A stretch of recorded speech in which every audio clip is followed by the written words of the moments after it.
السلام علیکم ورحمۃ اللہ وبرکاتہ۔ مورخ ابن اسحاق اور اس کے علاوہ متعدد مورخین نے لکھا ہے کہ مکہ مکرمہ میں ایک بہت زیادہ طاقتور آدمی تھا جس کا نام ابو رکانہ تھا۔ وہ کشتی کے گرد سے بہت اچھی طرح واقف تھا۔ اس کی شہرت دور دور تک پھیل چکی تھی۔ لوگ دور دراز علاقوں سے اس کے ساتھ کشتی لڑنے کے لیے آیا کرتے تھے اور وہ کشتی میں انہیں پچاڑ دیا کرتا تھا۔ ایک دفعہ وہ مکہ مکرمہ کے کسی گھاٹی میں سے گزر رہا تھا۔ اتفاق سے رسول اکرم صلی اللہ علیہ وآلہ وسلم کی اس کی ملاقات ہو گئی۔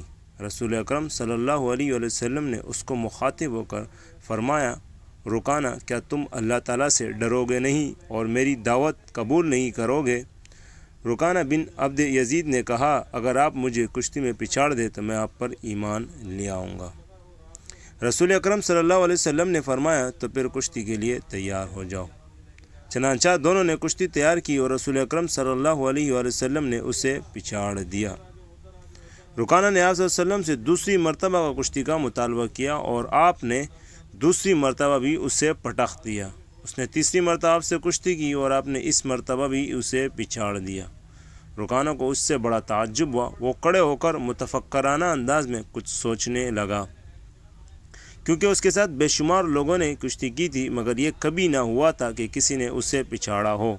آج جب کہ رسول اکرم صلی اللہ علیہ وسلم نے اسے کشتی میں پچھاڑ دیا تھا تو کھڑے کھڑے نہ معلوم کیا سوچنے لگا اور تھوڑے سے توقف کے بعد کہنے لگا، آپ کا معاملہ بھی بہت عجیب ہے، بڑے طاقتور ہیں۔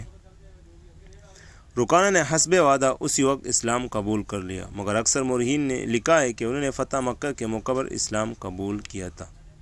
امیر معاویہ کے زمانے میں 42 ہجری میں ان کی وفات ہوئی۔ انہوں نے رسول اکرم سے یہ حدیث روایت کی، ہر دین کی ایک امتیازی خصلت ہوتی ہے اور اس دین کی امتیازی خصلت حیا ہے۔